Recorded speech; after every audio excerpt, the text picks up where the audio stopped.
ప్రస్తుతం దాదాపు 100లో 80% మంది వాటర్ బాటిల్లోని నీళ్లను తాగుతుంటారు. అసలు వాటర్ బాటిల్లో వచ్చే నీళ్లు మంచివేనా కావా అనే దాని గురించి ఈ వీడియోలో తెలుసుకుందాం.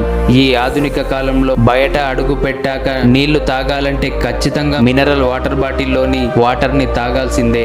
కానీ ఈ మధ్య కొన్ని పరిశోధనల్లో ఊహించని నిజాలు బయటపడ్డాయి. 259 మినరల్ వాటర్ బాటిళ్లను పరిశీలించగా అందులో 90% కంటే ఎక్కువ చిన్న చిన్న ప్లాస్టిక్ పార్టికల్స్ ఉన్నట్టుగా గుర్తించారు. ఈ ప్లాస్టిక్ రేణువులు మనిషి వెంట్రుకల కంటే కొంచెం లావుగా ఉన్నట్టు శాస్త్రవేత్తలు గుర్తించారని ప్రపంచ ఆరోగ్య సంస్థ తెలిపింది. మనం దాహం తీర్చుకునే సందర్భాల్లో ఈ పార్టికల్స్ ని గుర్తించకుండానే తాగేస్తాం. ఈ రేణువులు మనిషి ఆరోగ్యాన్ని దెబ్బతీసే రసాయనాలను విడుదల చేస్తాయి. ఒకవేళ మీరు నెక్స్ట్ టైం బాటిల్ నీళ్లు తాగే ముందు ఒకసారి చెక్ చేసుకొని తాగండి.